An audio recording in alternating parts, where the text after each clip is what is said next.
विधायक बहन भावना गौर जी मंच पे उपस्थित है। अब बहन से 2 शब्द के लिए बहन भावना गौर जी। शुक्रिया हमारे रवि भाई जो इस कार्यक्रम का संचालन कर रहे हैं, आदरणीय मुन्ना भाई और उनकी पूरी टीम, और यहाँ मंच पर रामायण के हर चरित्र को चरितार्थ करने का प्रयास जिन कलाकारों के द्वारा किया जा रहा है, मैं यहाँ उपस्थित असंख्य भीड़ जो पालम और आसपास की विधानसभाओं से आए हुए हैं, उनसे एक निवेदन करूंगी, बिना ताली बजाए और कलाकारों का उत्साह बढ़ाना हमारी जिम्मेवारी है। एक बार हाथ उठा करके ताली बजाएंगे और हमारे ये जो कलाकार इस मंच से लगातार पिछले 9 दिनों से आपका मनोरंजन कर रहे हैं, उनका उत्साहवर्धन करेंगे। मेरे साथ एक बार जोरदार जयकारा लगाएंगे। जय श्री राम, जय श्री राम, जय श्री राम, जय श्री राम। ये आधे लोगों के तो हाथ ही नहीं उठे। एक बार फिर से जय श्री राम, जय श्री राम। बहुत बहुत धन्यवाद। यहाँ उपस्थित हमारे अपने सभी वॉलंटियर्स और मुन्ना भाई के सभी साथी, हमारे भाई गणेश जी यहाँ उपस्थित हैं। मैं इस मंच से उनका स्वागत करती हूँ, उनका सम्मान करती हूँ। और इसके साथ साथ में जैसा कि अभी बताया गया, कल भी मैं इस मंच के ऊपर थी और मुझे लग रहा है मेरी आवाज दूर दूर तक जा रही है। बंधुओं, अगर ये त्योहार हमारे जीवन में नहीं होते तो हमारा जीवन नीरस होता। इन त्योहारों का बहुत महत्व है हमारे जीवन में, लेकिन अच्छे अच्छे पकवान खाने, अच्छे अच्छे कपड़े पहनने, समय निकाल करके घर से बाहर घूमने जाना है, मेला ग्राउंड जाना है, केवल इतना ही हमारे जीवन का उद्देश्य नहीं है।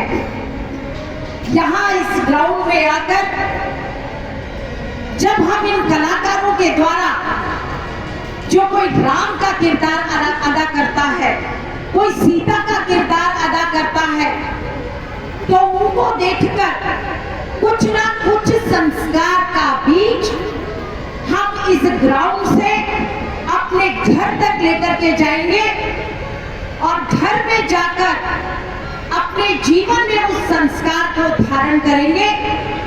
तभी शायद हम जो जीवन में त्योहार मनाते हैं उनको पूरी तरह से चरितार्थ कर पाएंगे।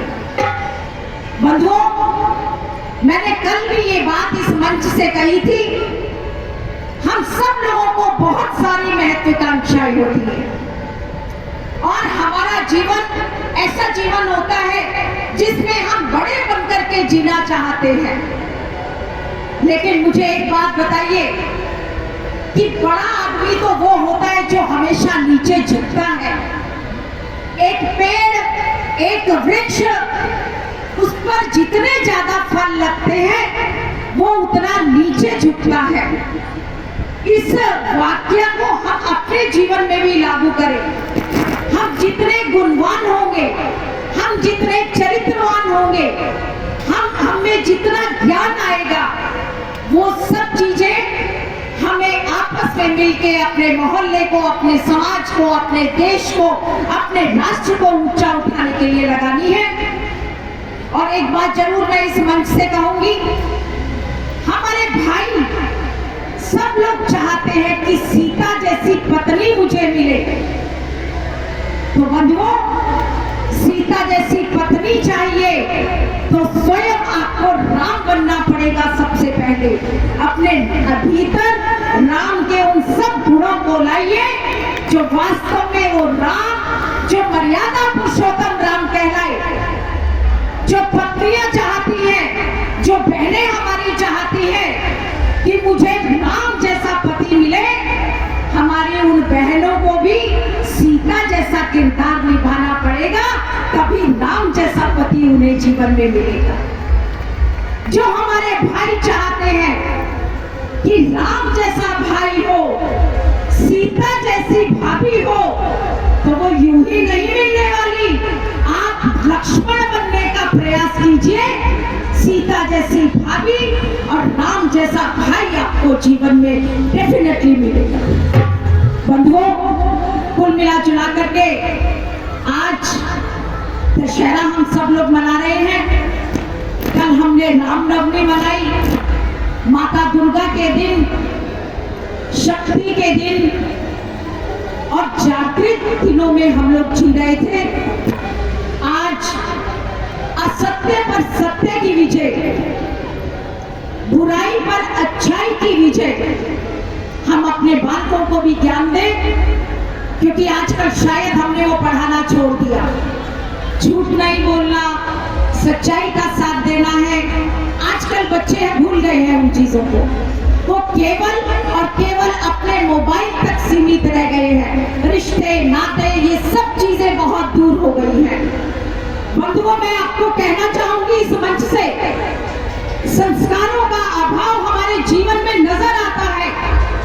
आज हम अपने बालकों को पूछें, रामायण के 5 चरित्रों का नाम बताइए, तो ना राम के संस्कार की जानकारी उनको है, ना लक्ष्मण को जानते हैं, कौशल्या कौन थी इसका नहीं पता, राजा दशरथ हुए जानकारी नहीं है, जनक जैसे राजा इस पृथ्वी पर हुए उन्हें नहीं पता। उनसे पूछिए सीता मैया के पिता कौन थे, तो जनक का नाम कोई नहीं जानता। तो मैं बंधुओं आपको कहना चाहूंगी कि इन्हीं बच्चों से अगर हम ये पूछे कि सिनेमा जगत के 5 लोगों का नाम बताओ, तो अमिताभ बच्चन, शाहरुख खान, ऋतिक रोशन, ना जाने कितने सारे नाम हमें गिना देंगे। सोचने का विषय है, हम बालकों को क्या सिखा रहे हैं। रामायण और महाभारत के चरित्रों का नाम नहीं पता होगा, हमारा देश कैसे आजाद हुआ उनके 5 शहीदों का नाम पूछे तो हमारे बालकों को नहीं पता। जिम्मेवार कौन है? हम स्वयं जिम्मेवार हैं। जैसा मेरा बालक होगा वैसा मेरा परिवार बनेगा, जैसा परिवार होगा विभिन्न परिवारों को मिलाकर के एक समूह बनेगा, एक मोहल्ला बनेगा, विभिन्न मोहल्लों को मिलाकर के हमारा समाज बनता है, और कई समाजों को मिलाकर के राज्य बनते हैं, और विभिन्न राज्यों को मिलाकर के हमारा देश बनता है, हमारा राष्ट्र बनता है, भारतवर्ष बनता है। इसलिए भारतवर्ष को सुधारना है, भारतवर्ष को ठीक करना है, तो सबसे पहले संस्कार रूपी बीज मेरे परिवार में पैदा हो, मेरे बच्चों में पैदा हो, ये हमारी सबकी जिम्मेवारी है। आपको बहुत सारी बधाई दूंगी, बहुत सारी शुभकामनाएं दूंगी। परमपिता परमात्मा से प्रार्थना करूंगी कि वो हमारे रवि भाई, हमारे मुन्ना भाई की ताकत को, हिम्मत को ऐसे ही बढ़ाता रहे। हम सब असत्य के ऊपर सत्य की विजय हमेशा होनी चाहिए, हमेशा बुराई के ऊपर सच्चाई की विजय होती आई है। इस तरह का चरित्रों का मंचन इस मंच के माध्यम से हमारे मुन्ने भाई के द्वारा किया गया है। एक बार पुनः परमात्मा श्री राम के चरणों में प्रार्थना, वो हमारे मुन्ना भाई और उनकी टीम को ऐसे ही शक्ति दे, ऐसा ही उत्साह दे। इस तरह का कार्यक्रम जो कोरोना के बाद लगभग 2 साल बाद हुआ है, अगले वर्ष इससे भी सुंदर और इससे भी बड़ा आयोजन मुन्ना भाई की देखरेख में इसी ग्राउंड में होगा। आपने इस मंच पर मुझे बुलाया, मेरा इतना मान सम्मान किया, मैं तहे दिल से मुन्ना भाई और उनकी पूरी टीम की आभारी हूँ।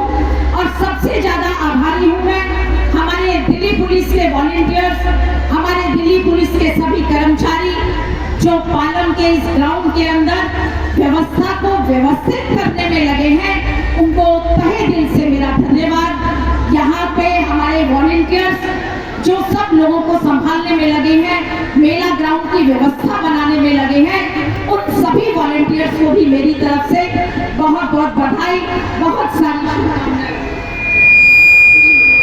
जी, दो भाई मेरे सामने खड़े हैं, मैं हृदय की गहराइयों से आप सभी को धन्यवाद दूंगी। आज आप सब लोग हैं तभी हम सुरक्षित हैं। आज दिल्ली पुलिस के सभी साथी जो कंधे से कंधा मिला करके हमारी व्यवस्था को